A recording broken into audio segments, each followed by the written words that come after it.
한국에서 이 먼 곳까지 오셔서 정착하며 살아가시는 여러분은 누구보다도 인생을 열심히 살아가시는 분이심에 틀림없어 보입니다.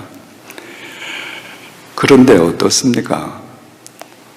여러분들 그렇게 열심히 살아가시면서 정작 중요한 것은 모르고 혹 살고 계신 것은 아닙니까? 제가 전혀 상반되는 두 분의 이야기를 먼저 전해드리겠습니다. 첫 번째 분은 제가 약 30년 전에 만난 분입니다.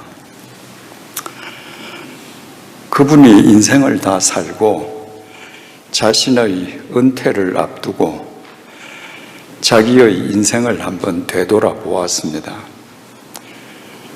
그리고 그분이 자기는 누구보다도 열심히 살아왔다고 자부심을 가지고 있었는데 세 가지를 모르고 있었다는 사실을 깨달았습니다. 첫째는 내가 인생을 몰랐구나.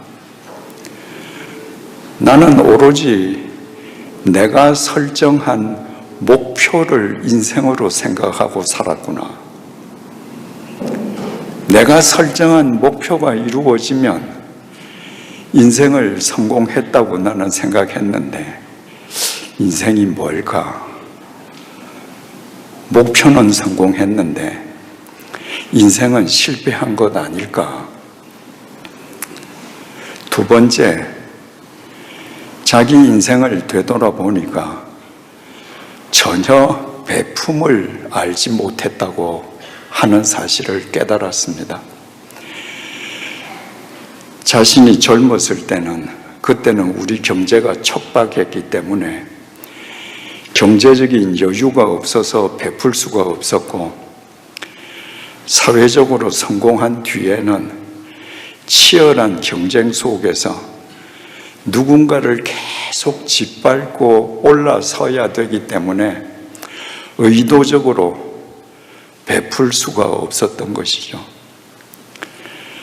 사람이 내가 가진 것을 움켜쥐면 베풀지 않고 내가 가진 것에 집착하면 집착하는 손은 흉기가 됩니다. 주먹이 돼요. 내가 가진 것에 집착하면 내가 알지 못하게 수많은 사람들의 마음속에 피멍이 들게 합니다. 그런데도 자기가 목표로 하는 것을 쟁취하는 것만으로 만족하는 거죠. 내가 얼마나 많은 사람들의 마음을 울렸을까? 세 번째로, 내가 평생을 해로한다고 하면서 내 아내를 몰랐구나. 집에서 내 아내는 그저 가정부 정도고 함께 밖에 나가면 내 아내는 비서 정도였지. 말로는 인생 반려인이라 말하면서 나는 한 번도 내 아내를 내 인생 반려자로 대한 적이 없었구나. 내 아내가 나 때문에 울면서 새하얗게 밤을 새운 적이 얼마나 많았을까. 내가 알지 못했던 인생, 알지 못했던 배품, 알지 못했던 아내를 이제 남은 여생 동안 제대로 알고 살기 위해서는 종교가 필요하겠구나. 그래서 이왕 종교를 가질 바에야 자기 식구들이 다 권하는 기독교인이 되어야 되겠다. 그래서 30년 전에 제가 목회하던 교회 교인이 되셨습니다. 그분은 주님의 말씀 속에서 자기 인생을 말씀으로 가꾸는 여생을 살고 흉기로 살던 손, 내 것을 움켜쥐면 흉기가 되는데 베풀면 주님의 통로가 됩니다. 그래서 주님의 통로가 되는 손으로 살고 진정으로 아내를 사랑하는 여생을 엮었습니다. 30년이 지났으니까 혹 그분이 살아계시면 100세가 되시겠죠. 돌아가셨더라도 그분은 주위 사람들과 자식들에게 귀감이 되는 삶을 사셨을 것임을 믿어 의심치 않습니다.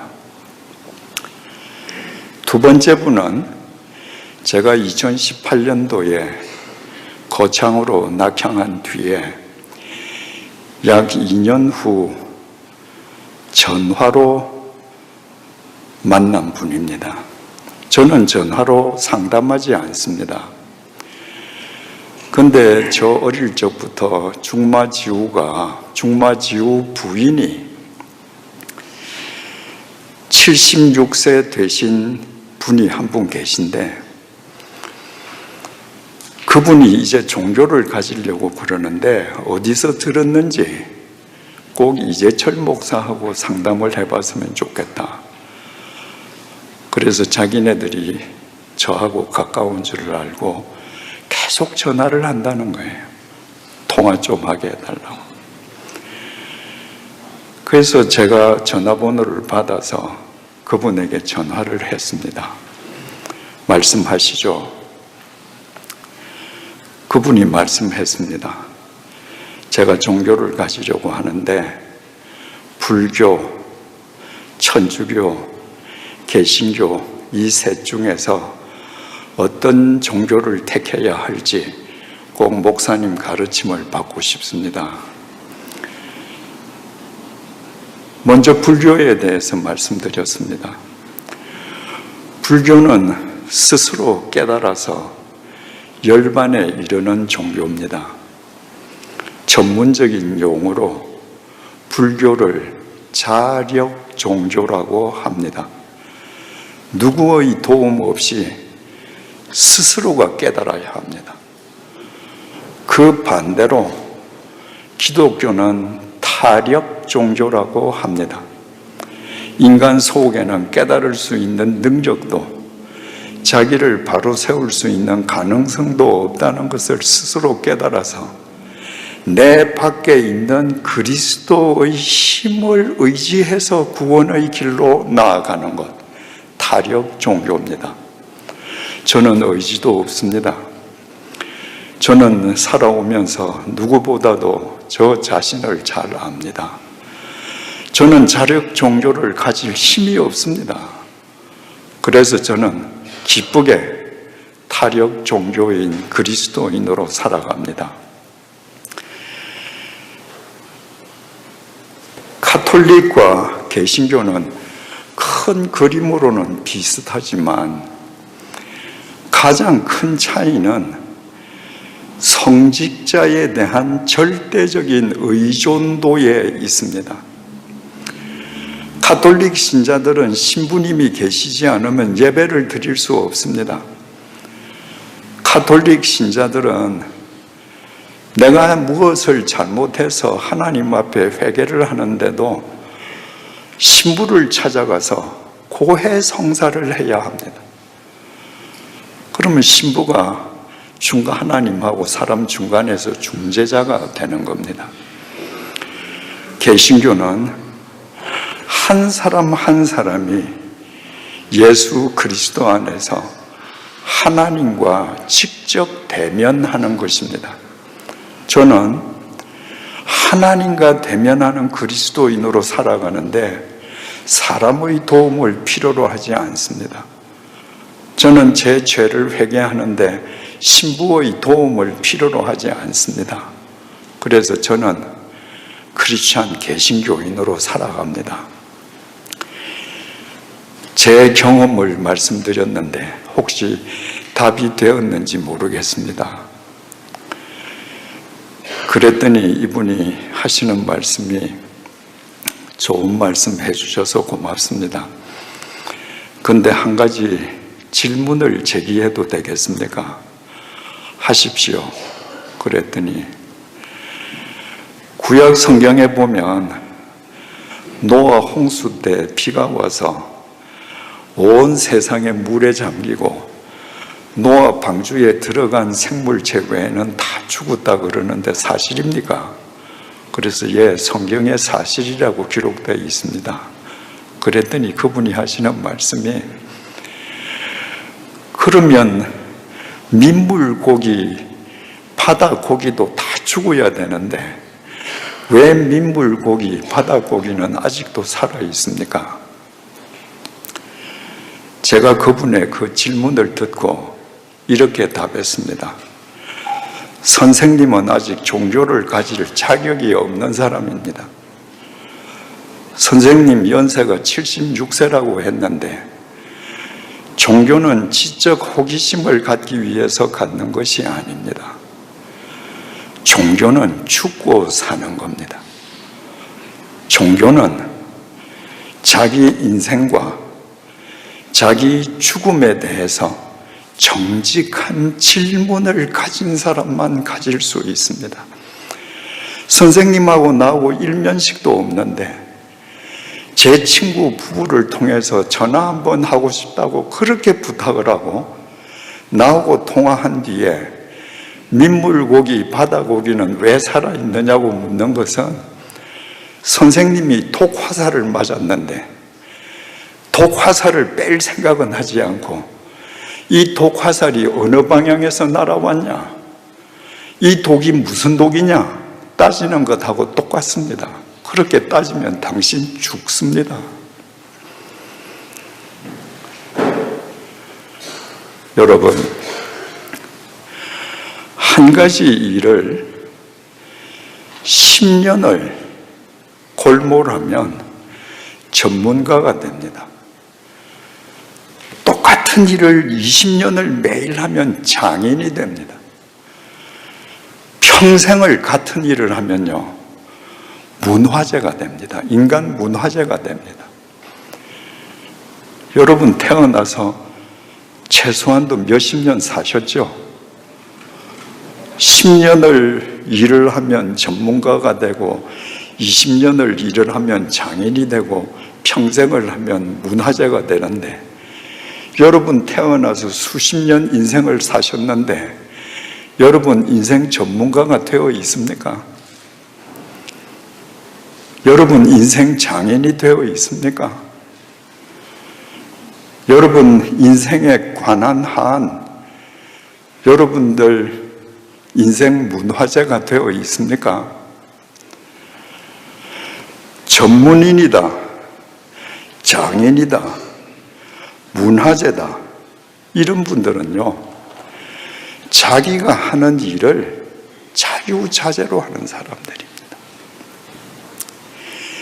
여러분이 태어나서 인생을 수십 년 살았다면 여러분들이 자유자재로 인생을 꾸려갈 수 있어야 되지 않겠습니까?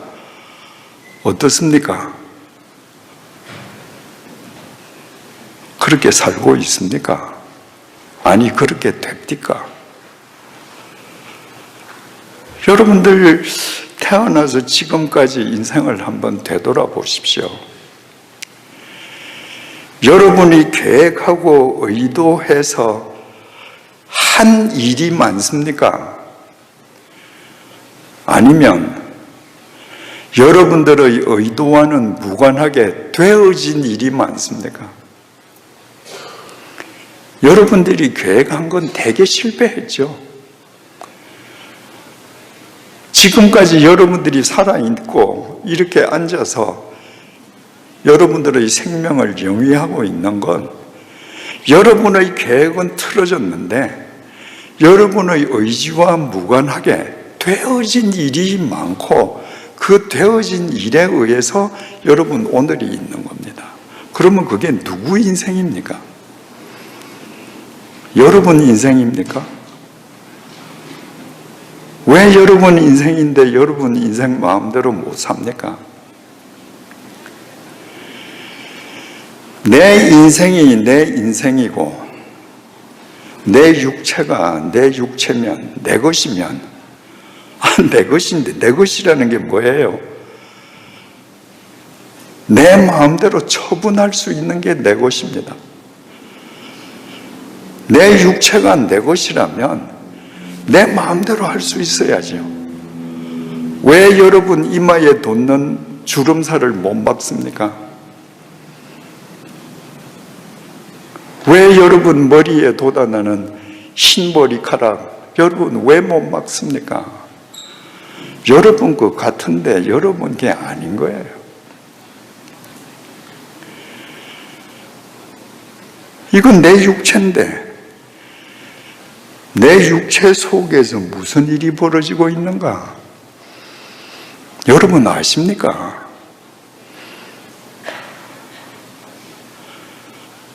저는 2013년도에 제 전립선 캡슐 속에 온통 암세포로 가득 차고 그 암세포가 터져서 방광으로 흡수되어 들어갈 때까지 저는 몰랐습니다.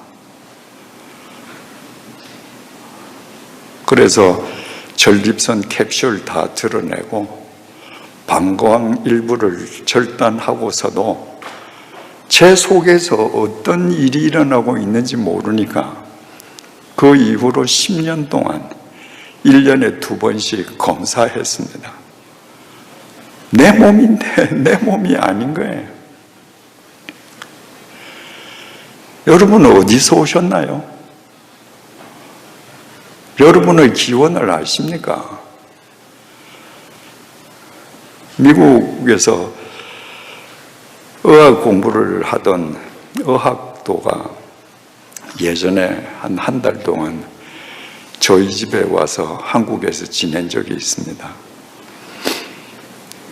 둘이서 점심을 먹는데 마침 켜진 TV에서 생명의 기원하는 다큐멘터리를 방영을 했습니다. 우리가 다 아는 얘기예요. 아메바에서 이렇게 진화해서 원숭이를 거쳐서 사람이 되었다는 다큐멘터리였습니다. 1시간 다큐멘터리를 다 보고 그 청년 의학도한테 물었습니다. 어떻게 너는 저 다큐멘터리 내용이 믿어지니? 그랬더니 대답하기를 저렇게 이외에는 인간의 기원을 어떻게 설명할 수 있겠어요? 그는 자신이 원숭이 후예임을 믿고 있었습니다. 프랑스의 화가 폴 고갱이 있습니다. 그분이 인생 말년에 그린 그림 중에서 긴 제목의 그림이 있습니다. 우리는 어디에서 와서 무엇을 하며 어디로 가는가 하는 제목입니다. 물질주의의 이 세상의 염증을 느낀 그가 남태평양의 타히티에 들어가서 원주민과 살면서 인생 말년에 그린 그림입니다. 사랑하는 딸을 잃었습니다. 그 충격에 휩싸여서 임박한 자신의 죽음을 바라보면서 그림을 그렸습니다. 그리고 제목을 우리는 어디에서 와서 무엇을 하며 어디로 가는가 라고 붙였습니다. 하이티 원주민 12명을 화폭에 담고 그 사람들을 통해서 인간의 기원과 인간의 삶의 의미와 죽음을 관조하는 자기 나름대로의 해석된 그림입니다. 만약에 폴 고갱 역시 자신의 기원이 아메바고 원숭이라면 그 제목의 그림에는 분명히 원숭이들이 뛰어다닐 거예요. 그 그림 속에는 원숭이가 한 마리도 나오지 않습니다. 폴 고갱은 미국의 의학도와는 다르게 인간의 기원을 생각하는 것이죠. 여러분의 기원은 뭡니까? 여러분은 지금 뭐 하려고 살고 있습니까? 여러분은 어디로 갑니까? 궁극적으로. 여러분, 인생을 다양하게 표현할 수 있습니다. 인생을 초침이라고 표현할 수 있습니다. 아날로그 시계든 디지털 시계든 손목 시계를 보면 쉬지 않고 1초 1초 1초 계속 시계가 전진합니다. 그 초침, 그 1초가 인생입니다. 여러분, 그 1초가 쌓여서 1분이 되고 10분이 되고 1시간이 되고 한 달이 되고 1년이 되고 여러분의 평생이 됩니다. 인생을 거창하게 생각하는 사람들은 거창한 거 쫓아다닌다고 이 초침을 놓칩니다. 그래서 평생을 열심히 살고 누구보다도 분주하게 뛰어다니는 것 같은데 그 인생은 빈강정이에요. 왜? 인생이 초침인 것을 놓쳤기 때문이에요. 이 시기에서 흘러가는 1초 1초가 우리 인생이라면 우리를 스쳐 지나간 그 1초 1초는 대체 어디로 갔습니까?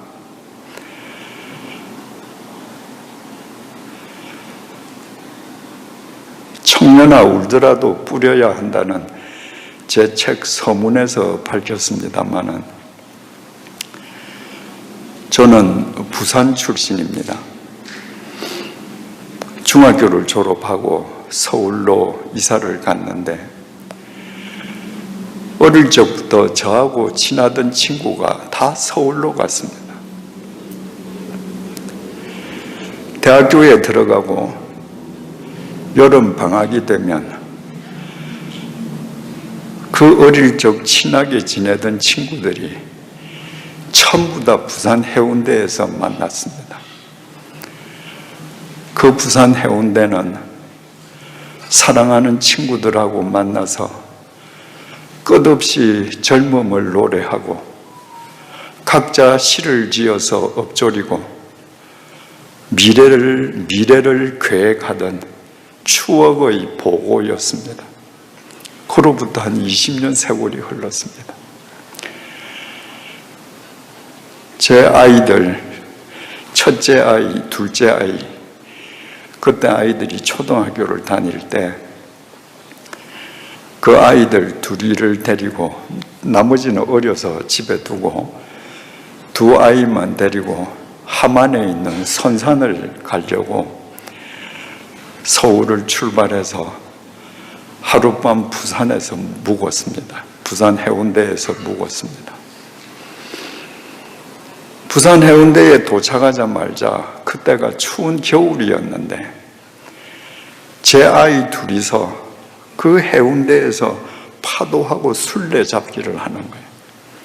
겨울에 바지가 다 젖죠. 신발 다 젖죠.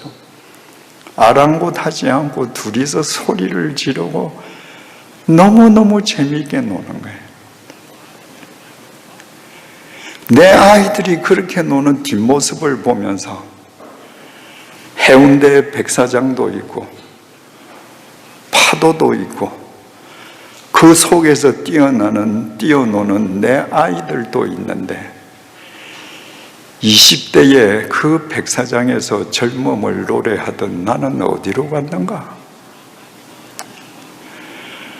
그날 밤에 숙소에 들어와서 아이들은 젖어 벗어놓고 샤워하고 지네들은 잠자리에 들고 저는 밤을 새다시피 드라이어로 옷 말리고 그리고 창문으로 캄캄한 밤 별자리를 보면서 그때에 나는 어디로 갔을까? 그때 20대에 나는 분명히 존재했는데 나는 이제 40대로 살면서 그때의 나를 어디로 가서 찾을 수 있을까? 그러다가 새벽녘이 되어서 답을 얻었습니다. 20대에 저는 사라지지 않았습니다. 해운대에서 젊음을 노래하던 20대의 저는 40대의 저 속에 살아 있었습니다. 여러분, 과거는 사라지지 않습니다. 나를 스쳐 지나간 1초 1초, 그 모든 집합은 현재의 내 속에 축적되어 있습니다. 현재의 나의 모습이 지난 1초 1초를 어떻게 살았는지 결과판입니다. 여러분, 과거, 현재, 미래 1초 1초 1초는 절대로 구별되지 않습니다. 보세요. 제가 강단에 제 손바닥을 내렸습니다. 손바닥을 올립니다. 손바닥이 내려 있을 때 손바닥을 올리는 건 미래예요. 중간쯤 가는 거, 이건 지금 현재예요. 이건 미래예요. 이건 과거예요. 그런데 올렸다, 내렸다 하면 과거, 현재, 미래, 현재, 과거, 현재 계속 한데 어우러집니다. 여러분, 과거, 현재, 미래는 분리되지 않고 모두 한데 어우러져 있습니다. 내가 길을 걸어가면 여기 서 있을 때는 과거죠. 지금 이 자리에 있으면 현재죠. 저기 가면 미래인데 내가 가면 현재입니다. 돌아서면 이 과거예요.